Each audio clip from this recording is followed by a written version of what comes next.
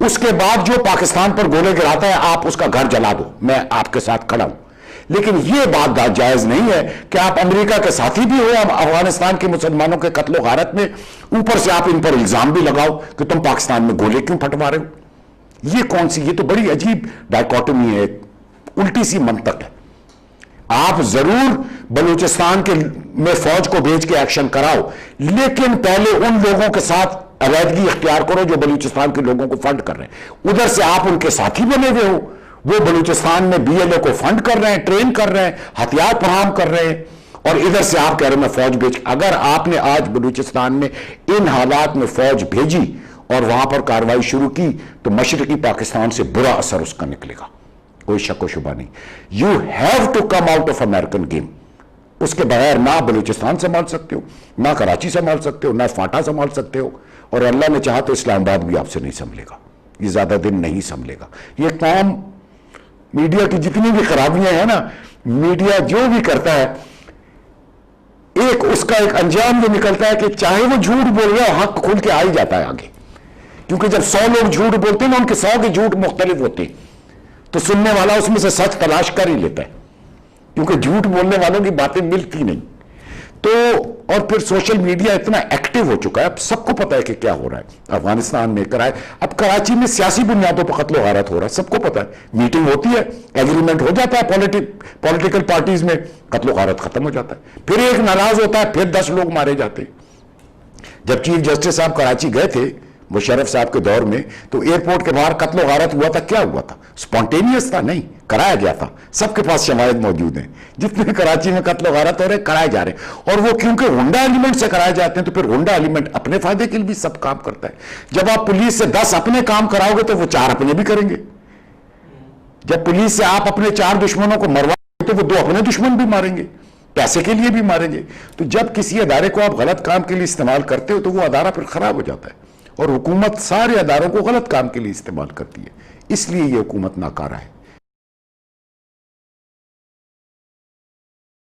دیکھو میں آپ کو بتاؤں نا، اگر امن و امان رہتا ہے اس ملک میں، مثلا ہم ملیشیا کے پڑوسی ہوتے، ٹھیک ہے، ہم ویسٹرنائزڈ کلچر پر چل پڑے ہوتے، سارا یوتھ عیاشی، کیونکہ عیاشی تو آدمی کو اپنی طرف گھسیٹتی ہے نا، تو ہم اس طرف لگ پڑے ہوتے، ہماری اکانومی بھی تھرائیو کر رہی ہوتی، ہمیں کوئی مسئلہ نہ ہوتا. ہمیں وہ حالات اللہ نے نہیں دیے. ٹھیک ہے، افغانستان میں جنگ ہوتی رہی، یہاں پہ 10-12 سال ضیاء صاحب کی حکومت کا دور رہا، پھر اب وہ جنگ پھیل کر افغانستان سے نکل کے پاکستان میں آ گئی ہے. سب اللہ کے نام پہ ہو رہی ہے. اس میں ظاہر ہے کہ جب اس قسم کے مجاہدین اٹھتے ہیں تو اس میں سارا کا سارا کرمنل ایلیمنٹ بھی شامل ہو جاتا ہے. میں یہ نہیں کہہ رہا کہ یہ سب اچھے ہیں، فاٹا میں شاید آدھے زیادہ کرمنل ایلیمنٹ ہو، کیونکہ ان کے جو بڑے بڑے ہیں وہ ان سے پیسے لیتے ہیں.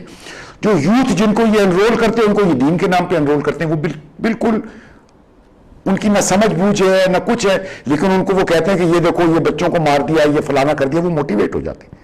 یعنی ان میں اتنا جذبہ دین ہے، نہ عقل ہے نہ شعور ہے، جذبہ دین ہے جس پر وہ ان کو موٹیویٹ کر دیتے ہیں. آج حالات ایسے ہو گئے ہیں اس ملک میں کہ جیسے آپ نے ابھی خود بتایا کہ ایک سروے ہوا، اور اس سے پہلے بھی کئی سروے ہو چکے، عوام ساری کی ساری اسلامی نظام چاہتی ہے. کیوں؟ کیونکہ اسلام امن دیتا ہے، برابری کے حقوق دیتا ہے، عزت نفس مہیا کرتا ہے ہر آدمی کو. اس میں غریب اور امیر اور تمام کورٹ میں جج کے سامنے برابر کھڑے ہوتے ہیں. اگر ایک انصاف کا نظام اس ملک میں قائم ہو جائے تو ہر چیز ٹھیک ہو جائے نا. کس ڈپٹی کمشنر یا تھانے دار یا ایس پی کا حوصلہ ہوگا کہ وہ کسی کے گلے میں ہاتھ ڈالے، اس کو پتہ ہوگا جج کے سامنے کھڑا ہوں گا، لٹکایا جاؤں گا. اتنی سی چیز ہے صرف. نہیں ہوتا کسی اس ملک میں انصاف قائم. کیوں نہیں ہوتا؟ کیونکہ حکمران نہیں چاہتا، اس کو انصاف سوٹ نہیں کرتا. تو آج اس ملک کی عوام کو اللہ امریکہ کے ہاتھوں ایسے حالات پیدا کر رہا ہے، جن کو ہم ٹیررسٹ کہہ رہے ہیں، ان کے ہاتھوں ایسے حالات پیدا کر رہا ہے کہ ہمارے پاس کوئی چارہ نہیں رہا. اب دیکھو نا، اس عوام کو اگر آپ 10 سال پہلے پوچھتے کہ اسلامی نظام چاہیے تو وہ شاید اس حد تک ووٹ نہ دیتے. یہ اوور دا ایئرز جتنے اس قسم کی پولنگ ہوئی ہے، اس پولنگ میں اسلامسٹ نظام کے لیے پرسنٹیج بڑھتی چلی جا رہی ہے. تو عوام کے اندر ایک شعور ہے، ایک پولیٹیکل اویکننگ ہے، ایک ڈیزائر اور نیڈ فار چینج ہے، ان کو صرف وہ لیڈرشپ، وہ ڈائریکشن نظر نہیں آ رہی. ان کے نظریے میں اسلام صرف وہ ہے چور کے ہاتھ کاٹ دو فلانا. اب جنزیہ کے دور میں لوگوں کو کوڑے لگے. کن کو کوڑے لگے؟ رکشہ والا، ٹانگے والا. کیوٹ کوڑا لگا اور ٹانگے والے نے ٹھرا پیا تھا. اور یار خدا کا خوف کرو، ٹانگے والا ٹھرا پی رہا ہے، وہ تمہارا منسٹر نے رکھیل رکھی ہوئی ہے، برطانیہ کی شراب پیتا ہے، وہ تمہارے لیے عزت والا ہے. وہ ٹانگے والا بیچارہ سارا دن کا اپنی غربت کا دکھ مٹانے کو کوئی ٹرنا اس نے پی لیا، چھوڑ دو اس کو، جانے دو. یہ تو رونا نہیں ہے نا اس ملک کا کہ آپ اسلامی نظام لاؤ، سارے غریبوں غربا میں سے چن چن کے مجرم وہاں کھڑے کر دو. چھوٹے آج بھی ایسا ہی ہے، بینک میں چھوٹا قرضے والے کی کوئی چھوٹ نہیں ہے، تو جس نے 85 ارب لیے ہوئے، کروڑ لیے ہوئے، اس کا قرضہ معاف ہے. تو اسلامی نظام یہ ہے کہ سب سے پہلے پکڑ جو ہوگی جب اس ملک میں اسلامی نظام آئے گا، اگر ہاتھ کٹے گا تو وہ حکمرانوں کے بڑے بڑے عہدیداروں کا ہاتھ کٹے گا. کیونکہ دیکھو جب اسلامی نظام ہاتھ کاٹنے کی سزا تو تب لگے گی نا جب انصاف کا نظام قائم ہوگا. تو انصاف کا نظام ایک دن میں تو قائم ہو نہیں سکتا. اب یہی پولیس، یہی کچہری، گواہ کون لائے گا؟ یہی پولیس کوڑے لگوائے گی؟ یہ تو نہیں ہو سکتا.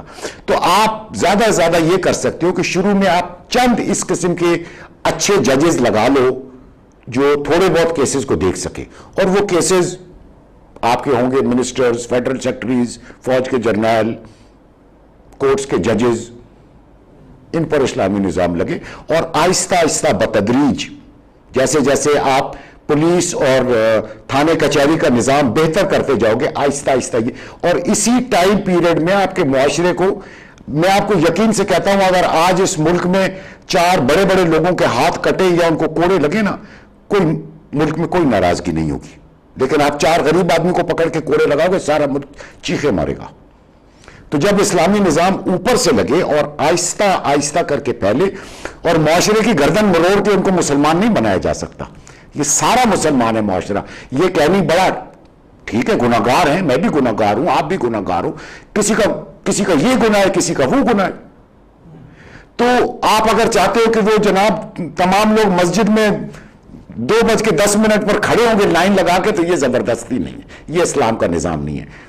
رسول اللہ صلی اللہ علیہ وسلم نے ضرور کہا تھا کہ جو گھر سے لوگ مسجد نہیں آتے میرا دل کرتا ہے اس کو آگ لگا دوں، لیکن انہوں نے لگائی نہیں، ان کا دل کرتا تھا.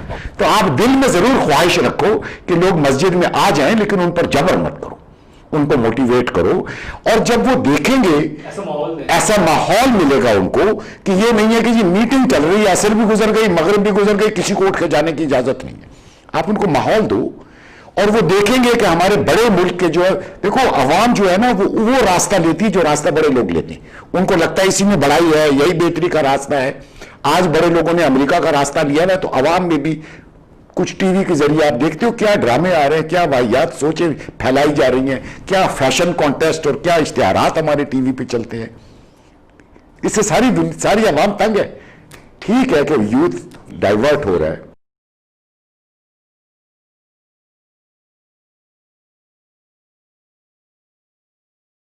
نہیں وہ اس لیے کہ ان کا اعتقاد نہیں ہے ان لوگوں میں، کیونکہ وہ امیج دیتے ہیں ملا عمر کا. دیکھو آپ ملا عمر کو ہم نے خراب کیا. ملا عمر افغانستان میں جو حکومت چلا رہا تھا، آپ ملا عمر کا ایجوکیشن لیول دیکھو، اس کا بیک گراؤنڈ دیکھو، اس کا ایکسپیرینس دیکھو کہ اس کا کیا ایکسپیرینس ہے. پھر آج پاکستان میں حکومت چلانے کے لیے ڈپٹی کمشنر کا پورا نظام ہے، پروونشل گورنمنٹس ہیں، لوکل گورنمنٹس ہیں، تھانے کچہریاں، مواصلات کا عالی نظام، فوج، پولیس، ہر قسم کا محکمہ، ہر چیز موجود ہے. افغانستان میں کیا تھا؟ کچھ بھی نہیں تھا. اور وہ آج ابھی حکومت آئی ہے نا، ابھی تمام لوگ کہہ رہے ہیں بھائی حکومت کو سیٹل ڈاؤن ہو جانے دو، گیو دیم ٹائم، پھر یہ ان سے ڈیلیوری کی توقع کرو. تو طالبان تو جنگ میں تھے، ان کے بارے میں تو کسی نے نہیں کہا کہ یار ان کو سیٹل ڈاؤن ہو جانے دو، گیو دیم ٹائم دین وی ول سی. ان کو تو کسی نے موقع فراہم نہیں کیا. اس کے باوجود ملا عمر کی یہ پرسنل گارنٹی تھی کہ آپ اپنے بیوی بچوں کو لے کر میرے پورے علاقے میں گاڑی لو، گھومو، جدھر رات پڑتی سڑک کے کنارے سو جاؤ، اگر آپ کو کوئی ہاتھ بھی لگائے تو مجھے کہنا. اور کوئی نہیں لگاتا تھا. یہ مجھے ان لوگوں نے بتایا جو وہاں پھرتے تھے، کوئی نہیں ان کو چھوتا تھا. کیوں؟ یہ نظام تھا اس کا. اس نے پورے افغانستان جیسے ملک کو ہتھیاروں سے پاک کر دیا تھا. صرف طالبان کے پاس ہتھیار تھے، عوام کے پاس نہیں تھے. اس نے کہا جس کے پاس ہتھیار ہوں گے گلا کاٹ دوں گا. اپنے ہتھیار جمع کراؤ یا طالبان میں شامل ہو جاؤ اگر ہتھیار رکھنا تو، کیونکہ صرف فوج کے پاس ہتھیار ہوگی، وہی اس کی فوج تھی۔ اگر 4 لوگوں کو کوڑے لگے اور پورے ملک میں چوری ختم ہو گئی تو کیا یہ برا ہوا؟ اگر 4 لوگ سنسار کیے گئے اور تمام عورتوں کی عزت محفوظ ہو گئی تو کیا یہ برا تھا؟ آج آپ کے تھانوں میں کیا ہو رہا ہے؟ یہ حکومت ہے، یہ غنڈہ ایلیمنٹ نہیں ہے، یہ آپ کی پولیس ہے، وہ عورتوں کے ساتھ کیا کر رہی ہے، کیا سلوک ہو رہا ہے؟ گاؤں گاؤں بڑے بڑے جو چودھری صاحبان ہیں وہ اس علاقے کی غریب عورت کی کیا عزت اس ملک میں رہ گئی ہے؟ کیا ہو رہا ہے؟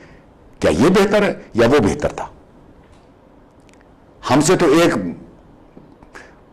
میرا خیال آپ 10 سال بھی لگے رہے تو گجر خان بھی آپ سے ہتھیاروں سے پاک نہیں ہو سکتا، پورا ملک تو بڑی دور کی بات ہے، کہنے کو ہم تقریر میں نعرہ لگا دیتے ہیں کہ کراچی کو ہتھیاروں سے پاک کر دیں گے۔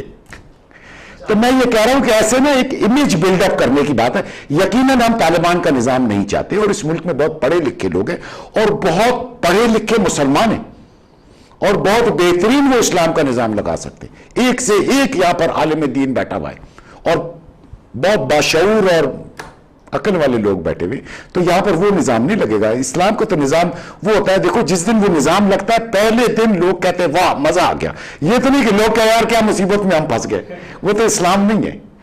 تو یہ ایک امیج ایسا دیا گیا ہے کہ یہ بڑا ڈسٹارٹڈ سا امیج دیا گیا ہے کہ اسلام کا نظام ظلم، زبردستی، جبر کے اوپر مبنی ہے، نہیں، جبر پر مبنی نہیں۔ اسلام کا نظام تو آپ کو صرف انوائٹ کرتا ہے ٹورڈز گڈنس، اور آپ کو وہ ماحول اور وہ انصاف اور وہ انوائرمنٹ پرووائڈ کرتا ہے جس میں آپ گرو کر سکو۔ وہ جو اس کا آئیڈیل لیول ہے جس کو آپ کہتے ہو حضرت عمر کا دور تھا اور وہ تھا، وہ تو شاید کسی سالوں میں جا کر ہم پہنچے، اگر پہنچے بھی تو، ورنہ صرف اس کی ایک سمت ہے، وہ ہے ہی اس میں۔ اب دیکھو جب اسپین سے مسلمان نکلے تھے نا، ان کے ساتھ سارے یہودی بھی نکل گئے تھے، کیونکہ ان کو پتا تھا کہ یہ عیسائی ان پر ظلم کریں گے۔ کیوں؟ کیونکہ ترکی کی خلافت میں سارے یہودی وہاں جمع تھے جا کر، کیوں؟ کیونکہ ان کو پتا تھا یہاں انصاف ملتا ہے، ہمارے ساتھ ظلم نہیں ہوگا۔ تو اسلام صرف مسلمانوں کے لیے نہیں ہے، اسلام سب کے لیے بنائی ہے۔ آج اگر پاکستان میں اسلام لگے گا تو جو عیسائی کمیونٹی پر کبھی نہ کبھی آتا رہتا نا کہ ان کی بستی کو آگ لگا دی، ہندوؤں کے ساتھ یہ ہو گیا، یہ سب محفوظ ہو جائیں گے، سب کو ان کے حقوق ملیں گے، سب کو پروٹیکشن ملے گی۔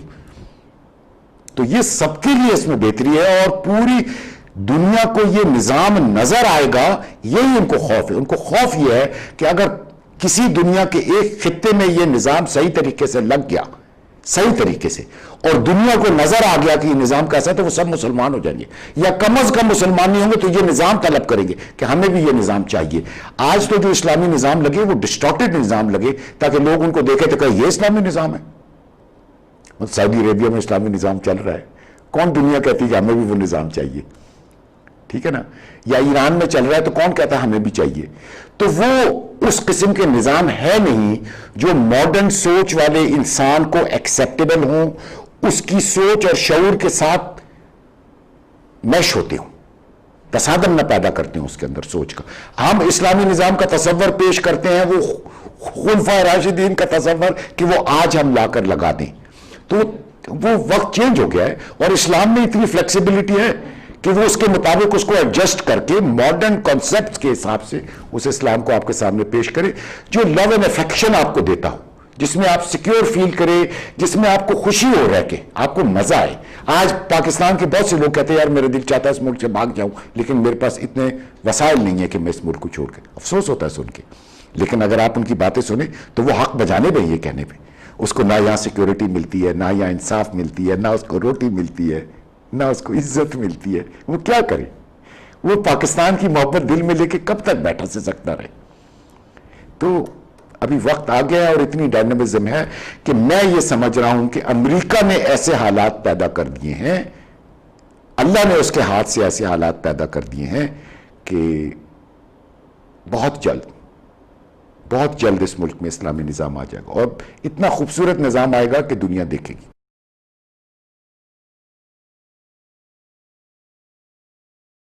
ہیں، نظر آ رہی ہیں، مجھے نظر آ رہی ہے، ہو سکتا ہے صبح سے پہلے رات آ جائے، لیکن جیسے احمد فیض صاحب نے کہا تھا صبح رات کے بعد ہی آتی ہے۔ حوصلہ تو کرو، ہمیں تو اسی سے ڈر ہے نا کہ اگر امریکہ سے دشمنی لے لی تو ہم ڈوب جائیں گے، اتنا کوئی ڈوبے گا نہیں. بہرحال پہلے بھی بڑی سینکشنز لگی ہیں, کچھ نہیں ہوتا. امریکہ کو بھی حوصلہ چاہیے, وہ صرف ڈراتے ہیں ہمیں اور ہم ڈر جاتے. پرسیپشن ہمارے ایک مائنڈ میں ہے, خوف جو ہے نا اس پرسیپشن کی وجہ سے ہوتا ہے. ہم پرسیو یہ کرتے ہیں کہ ان کی پاور ہے اس لیے وہ پاورفل ہے, کہ یہ ہم نے ایک پرسیپشن بنا لی ہے کہ پاورفل ہے امریکہ, اس کے بغیر ہم تباہ ہو جائیں گے. اس پرسیپشن کی وجہ سے ہمیں خوف آتا ہے. ہمیں یہ پرسیپشن چینج کرنی پڑے گی. یہ پرسیپشن صرف ہم نے اس لیے بنا لی ہے کہ ہم دین کو ریئل نہیں سمجھتے. ہم اس کو ریئل نہیں سمجھتے کہ اللہ ہر چیز پر قادر ہے. اس کے حکم پر چلو گے تو ہر چیز, ہم اس کو ریئل نہیں سمجھتے. پھر جب میں جیسی ایسی باتیں کرتا ہوں نا, وہ کہتے ہیں یار یہ ایکسٹریمسٹ قسم کی باتیں کر رہا ہے, دیکھو اس میں کوئی لاجک ہے. پھر وہ لاجک کو اللہ میاں کے خلاف لے آتے. میں کہتا ہوں لاجک بھی ہے, آپ لاجک لگ کے دیکھ لو. آپ کو آج کچھ نہیں تو 12-14 سال تو ہو گئے نا امریکہ کے ساتھ چلتے, کیا مل گیا؟ کیا آپ کی کوئی چیز ٹھیک ہو گئی اس امریکہ کا ساتھ دینے میں؟